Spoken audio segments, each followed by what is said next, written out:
Hello, నేను miss చేసరు.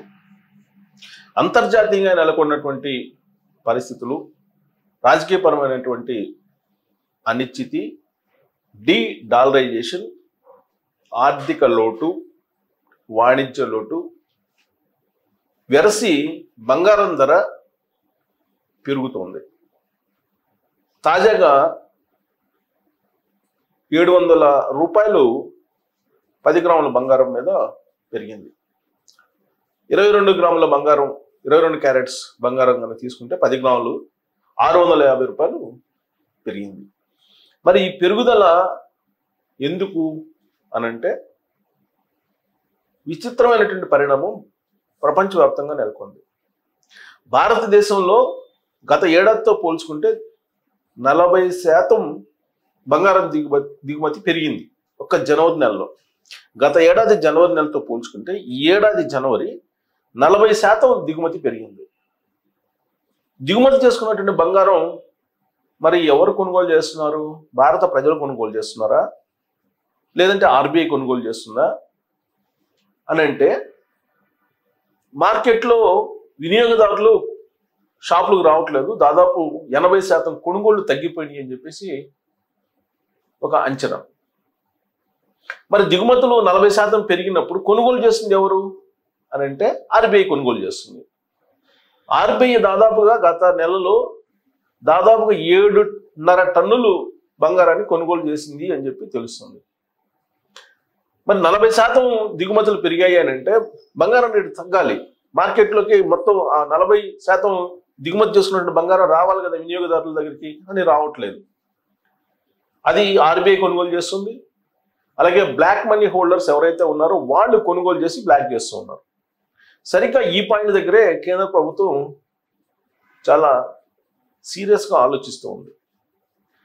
దిగుమతులు తగ్గే కొంది భారత ఆర్థిక వ్యవస్థ బాగుంటుంది. దిగుమతులు పెరుగుతూ ఉన్నాయి. దిగుమతులు పెరుగుతున్నటువంటి క్రమంలో భారత ఆర్థిక వ్యవస్థ డోల్ టర్మ్స్లో పడేటువంటి అవకాశం ఉంది, ప్రమాద స్థాయిలోకి వెళ్ళేటువంటి అవకాశం ఉంది, సంక్షోభం దిశగా వెళ్ళేటువంటి అవకాశం ఉంది. దానికి ఇప్పుడున్నటువంటి కేంద్ర ప్రభుత్వం అంగీకరించదు. సంక్షోభంలోకి భారతదేశాన్ని నెట్టేందుకు సిద్ధపడదు. మరి దానికి ప్రత్యామ్నాయ మార్గాలు ఏంటి? బ్లాక్ మనీని అరికట్టాలి. బ్లాక్ మనీని కనుక అరికట్టకపోతే దిగుమతి చేసుకున్నటువంటి బంగారం మొత్తం సామాన్య ప్రజల దగ్గరికి వెళ్లకుండా లిమిటెడ్ పీపుల్ వరకే వెళ్తుంది. లిమిటెడ్ పీపుల్ దాన్ని కొనుగోలు చేసి హోల్డ్ చేస్తున్నారు. ఎందుకనంటే ఇప్పుడు అంతర్జాతీయంగా ఏర్పడినటువంటి పరిస్థితుల దృష్ట్యా ఎక్కడ పెట్టుబడి పెడితే బాగుంటుంది అని అంటే, ఒకటి బంగారం కొనుగోలు చేయటం, 2 అమెరికన్ డాలర్స్ కొనుగోలు చేయటం. ఈ 2 మార్గాల్ని ఎంచుకున్నారు అంతర్జాతీయంగా ఉండేటువంటి ఈ మదుపర్లందరూ కూడా. సో కాబట్టి దిగుమతి చేసుకున్నటువంటి బంగారం అంతా కూడా వాళ్ళ లాకర్లలోకి వెళ్ళిపోతుంది. సామాన్య కొనుగోలుదారులు, సామాన్య ప్రజలు, మధ్యతరగతి ప్రజలేమో బంగారాన్ని కొనుగోలు చేయలేనంతగా ధర పెరిగిపోయింది. 10 గ్రాముల బంగారం వచ్చేసి ఇప్పుడు 88,200 ఉంది హైదరాబాద్ మార్కెట్ ప్రకారం. సో కాబట్టి సామాన్యులు ఎవరు కొనుగోలు చేసేటువంటి పరిస్థితి లేదు. 1,00,000 దిశగా ఇది పరుగులు పెడుతుంది అని చెప్పేసి అంచనా వేస్తున్నారు. నిజంగానే 1,00,000 దిశగా వెళ్ళిన ఆశ్చర్యపోవసలా. కారణం ఏంటంటే దిగుమతి చేసుకున్నటువంటి బంగారం మొత్తం బ్లాక్లోకి వెళ్ళిపోతుంది, లాకర్లోకి వెళ్ళిపోతుంది. మరి దీన్ని బయటకు తీసుకురాకపోతే సంక్షోభం కదా. సో ఇప్పుడు కేంద్ర వాణిజ్య శాఖ విడుదల చేసినటువంటి డేటాను మనం ఒకసారి చూద్దాం. ఇక్కడ చూస్తే ఇక్కడ జనవరిలో పెరిగిన వాణిజ్య లోటు పెరిగింది అని అంటే బంగారం ధర పెరుగుతుంది. ఇదే సూత్రం, ప్రాథమిక సూత్రం. వాణిజ్య లోటు పెరిగింది. వాణిజ్య లోటు ఎప్పుడు పెరుగుతుంది? ఎగుమతులు తక్కువయ్యి దిగుమతులు ఎక్కువైనప్పుడు వాణిజ్య లోటు పెరుగుతుంది. 2.38% ఎగుమతులు తగ్గాయి, దిగుమతులు పెరిగాయి. సో దీంతో బంగారం రేటు పెరుగుతూ ఉంది. ఇక్కడ మనం చూస్తే కేంద్ర ప్రభుత్వం విడుదల చేసినటువంటి డేటా ప్రకారం ఇక్కడ మనం చూడొచ్చు, ఈ ఏడాది జనవరిలోనే దేశీయ ఎగుమతులు $36.43 బిలియన్, అంటే దాదాపుగా 3,16,000 కోట్లు పరిమితమయ్యాయి ఎగుమతులు. అదే 2024 జనవరిని కనుక మనం చూస్తే ఎగుమతులతో పోలిస్తే ఇవి 2.38 తక్కువ. ఈ ఏడాది జరిగినటువంటి ఎగుమతులు 2.38 తక్కువ. ఎగుమతులు తగ్గడం వరుసగా ఇది 3వ నెల. 3 నెలల నుంచి తగ్గుతుంది. అంటే డిసెంబరు, జనవరి, ఇప్పుడు ఫిబ్రవరి అనుకోండి, లేదా నవంబరు, డిసెంబరు, జనవరి 3 నెలలు తగ్గాయని చెప్పేసి ఇచ్చింది. ఎలక్ట్రానిక్స్, ఔషధాలు, బియ్యము, రత్నాభరణాల రంగాల ఎగుమతులు రాణించాయి. పెట్రోలియం ధరల్లో హెచ్చుతగ్గులు, అంతర్జాతీయ అనిశ్చితులు మొత్తం మీద ఎగుమతులు తగ్గేందుకు కారణమయ్యాయి. గత నెలలో దిగుమతులు 10.28% పెరిగి దిగుమతులు పెరిగినాయి. ఇదే ప్రమాదం భారతదేశానికి. $59.42 బిలియన్ నమోదైంది. ఇది దిగుమతి చేసుకున్నటువంటి సరుకు వాల్యూ. ఫలితంగా వాణిజ్య లోటు $22.99 బిలియన్ పెరిగింది. ఇది ప్రమాదం. వాణిజ్య లోటు పెరిగింది. ముడి చమురు దిగుమతులు ఏడాది క్రితం నాటి $16.56 బిలియన్ నుంచి గత నెలలో $13.43 బిలియన్ తగ్గాయి. సో ఇది కొంత బెటర్ చమురు ధరలకు సంబంధించి. కానీ మినరల్స్ దిగుమతి, బంగారం దిగుమతి దీని కారణంగా వాణిజ్య లోటు పెరిగిపోతుంది.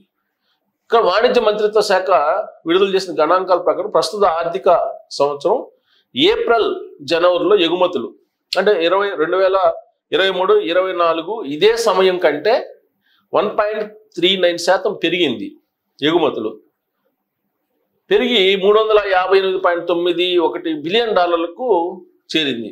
అదే దిగుమతులు కూడా 7.43 పెరిగింది. ఇది అధికమై దిగుమతులు కూడా ఎగుమతులు 1.39 పెరిగితే దిగుమతులు 7.43 పెరిగింది. సో కాబట్టి ఇక్కడ వాణిజ్య లోటు పెరిగిపోయింది. సో ఇక్కడ చూడండి, ఫలితంగా వాణిజ్య లోటు $242.99 బిలియన్ పెరిగింది. గత ఏడాది డిసెంబర్లో వాణిజ్య లోటు $21.94 బిలియన్ కాగా జనవరిలో $16.55 బిలియన్ ఉంది. సో కాబట్టి ఇది ప్రమాదకరం. ఇక పసిడి దిగుమతులు ఇక్కడ చూడండి, దీనికి కారణం ఏంటంటే వాణిజ్య లోటు పెరగడానికి పసిడి దిగుమతులు, బంగారం దిగుమతులు 40% పెరిగాయి.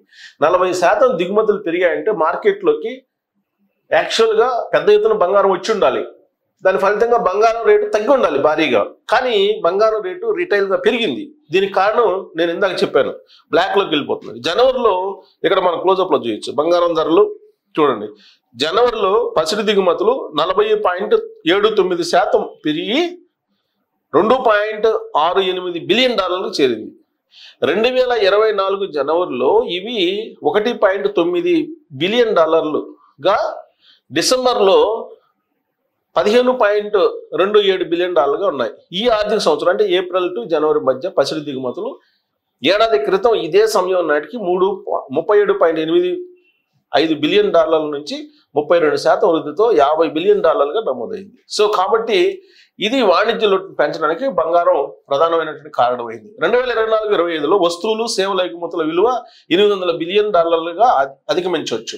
2023-24లో ఇవి $778 బిలియన్ ఉన్నాయని వాణిజ్య కార్యదర్శి సునీల్ బక్తవాల్ అనౌన్స్ చేశారు. సో ఇక్కడ మీరు కనుక చూసుకుంటే క్లియర్గా వాణిజ్య లోటు పెరగడానికి కారణం ఏంటంటే బంగారు దిగుమతులు. ఈ బంగారు దిగుమతులు 40% పెరిగి అంటే వాణిజ్య లోటు ఎక్కువ అవుతుంది. చమురు దిగుమతులు కూడా మెయింటైన్ చేస్తున్నారు చాలా వరకు కూడా. మిగతా ఎగుమతులను కూడా సేవా రంగం ఇవన్నీ కూడా పెంచుకుంటూ ఉన్నారు. కానీ అసలు భారతదేశాన్ని యొక్క ఆర్థిక పరిస్థితి దెబ్బతింటానికి కారణం ఏంటంటే బంగారం దిగుమతులు. ఇప్పుడు ప్రధానంగా కానీ దిగుమతి అవుతున్న బంగారం వినియోగదారులకు వెళ్తుందంటే అది లేదు. మరి ఎక్కడికి వెళ్తుంది? ఇదే $1 మిలియన్ ప్రశ్న భారత ప్రభుత్వానికి. ఇక్కడ చూడండి, ఒక్క నెలలోనే జనవరి నెలలో నమోదైన పసు దిగుమతులే ఇందుకు నిదర్శనం.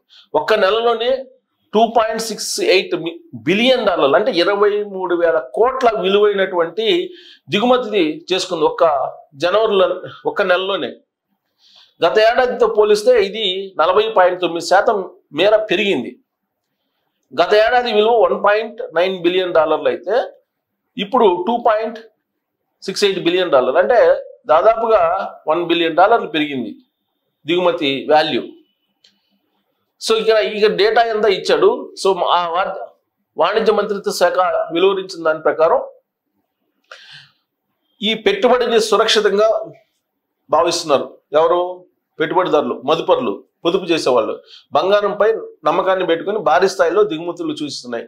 కొత్త ఏడాదిలో బంగారం ధర 11% మేర పెరిగింది. కొత్త ఏడాది అంటే జనవరి. మరి ఇది 11% పెరిగిందంటే 10 గ్రాముల పసిడి ఇప్పుడు 88,200కు చేరింది.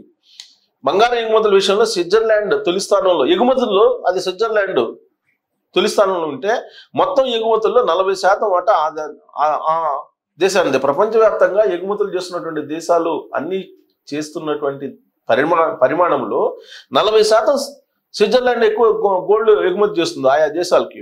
అలాగే UAE 16%, స్విట్జర్లాండ్ తర్వాత. దక్షిణాఫ్రికా 10% తోటి ఆ తర్వాత స్థానాల్లో ఉన్నాయి. మన దేశం మొత్తం దిగుమతుల్లో, మొత్తం రకరకాల ప్రొడక్ట్స్ మనం దిగుమతి చేసుకుంటాం కదా, అన్నిటిలో 5% ఒక బంగారం యొక్క వాటానే ఉంది. ఈ బంగారం వాటా పెరిగే కొద్దీ భారతదేశం యొక్క ఆర్థిక పరిస్థితి మరింత దిగజారిపోయేటువంటి అవకాశం ఉందనేది ఆర్థికవేత్తలు చెప్తున్నారు. దేశం యొక్క కరెంటు ఖాతా లోటు పైన కూడా దీని ప్రభావం పడుతుంది. కరెంటు ఖాతాలు దాని మీద కనుక ప్రభావం పడితే ఇది ఇంకా మరింత దారుణమైనటువంటి పరిస్థితి.